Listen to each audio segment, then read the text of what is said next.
going to be talking about some Anthem again. I know my last video, it's been a couple weeks. Haven't been playing Anthem. Haven't really been doing anything. But here we are, looking at an article by the GameDaily.biz. Link will be down in the description if anybody wants to read it entirely. They are talking about some other things here besides Anthem, but I'm just going to focus on the Anthem bits and pieces. And let's get into it. Now, the main focus in this article is they're trying to bring players back to Anthem. And it seems like that's the hard thing to do, because they're trying to do two things at once. In this article, it says they're trying to bring in two different player bases. You got this story-driven BioWare player base, and then you have this action-packed content that they're trying to shove into that. And there are a lot of it to make it, make this content, make this game very, very enjoyable. And I'm not gonna lie, the game's fun, man. The game's fun. We're gonna keep going on here. The first thing I'm gonna read off here says publishers at EA size rely on people and technology to gather heaps of research data, including metrics from gameplay and feedback on marketing efforts.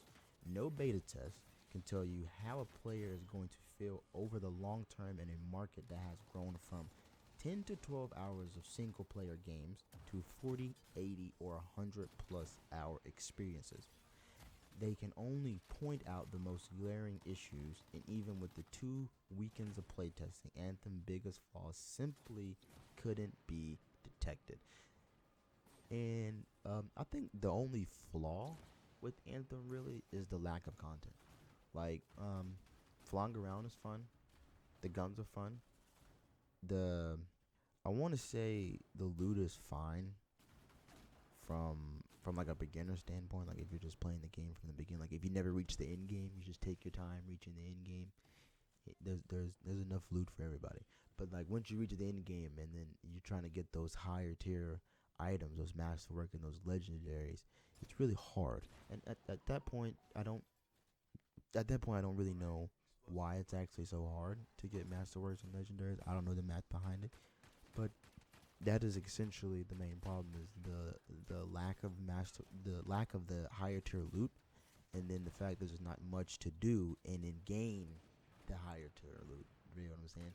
So there's not even a lot of missions or content in the game that you could do to get those higher tier weapons directly, besides having to do whatever the game has to offer to get whatever loot the game has to offer.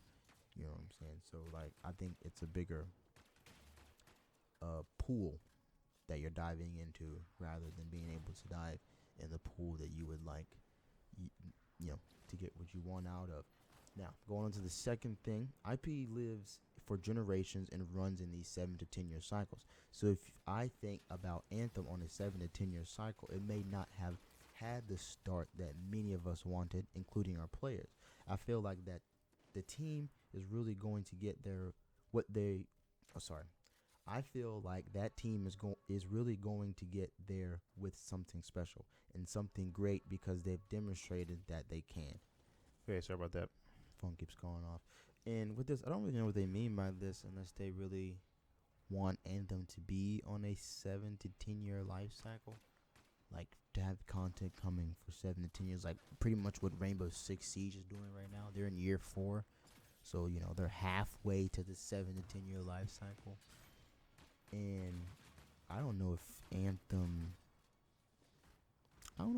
could be on a 7 to 10 year life cycle. That would take a lot of content. It would take a lot of story, take a lot of writers. It would take a lot of development time.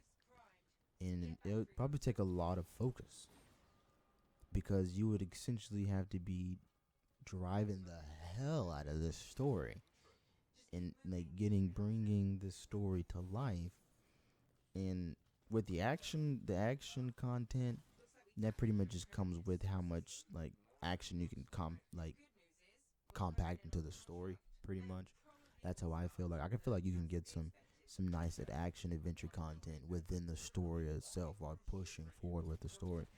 And I feel like it can be done. I just don't know at this point. I don't know. Like, I'm on a rocky boat with Anthem at the moment. But the article keeps going on, just more talking about, the fact that people aren't playing as long and that they're trying to make the game longer. Pretty much what they're saying is there's no content. We're trying to bring you guys content, and that we want to bring content, and these guys are committed on doing this because they feel like they have something. They feel like they have something, and they have it, and they're going to keep on with it, even though it might not look like that to everybody else. And that's fine. That's great. That's a great attitude to have with your product. You know what I'm saying? With your creation. You know what I'm saying? So, what the BioWare team are thinking about is that we're going to build a lot of different types of games. Wilson explains. We're going to have our core BioWare audience that's been with us for a really long time. There are kids today who are playing who are 12 years old and weren't around when BioWare started making games, and they have a different expectation of what a BioWare game should be in the context of the world they've grown up in. As a result of that, BioWare has to evolve and expand and has to test the elasticity of the brand. The team at BioWare will continue to come to work every day and listen to their players, old and new, to seek to deliver on the promise they've made to those players. That's what you're seeing with Anthem today. My take on this, my thoughts, my opinions. I believe Anthem can grow to be this game that will amount to this big player base. Probably not as big as like a Fortnite or a League of Legends, but as big as, a Battlefield or a Call of Duty, maybe even a GTA. But it's going to take some time, and it's going to take a lot of content. It's going to take, I wouldn't say it's going to take a lot of content, but it's going to take a lot of fixes. And starting off with the loot, that I feel like they're kind of like keeping on the back end of telling anybody, because I feel like if that was never a core issue with the game, I feel like the game would be in a better place. Everybody would just be focused on, what can you bring to the game? When can we expect to see new enemies? When can we expect to see new missions? When can we expect to see more weapons? When can we expect to see the additional new javelins? The team will be able to focus on these things rather than this loot problem that's been dragging on since February. And as of right now, do I think it's almost a 6-month game. Came out in February. It's almost July. I still wouldn't say buy it in July, even though the Cataclysm will most likely be coming in July. I doubt it'll be in June anytime soon. It might be in June, you never know. But July, I would have to say I probably still wouldn't buy the game in July. I'd still, wait for another live stream or two from Anthem, and then watch a lot of content creators, and then from there, just go on. But yeah, that's it, guys.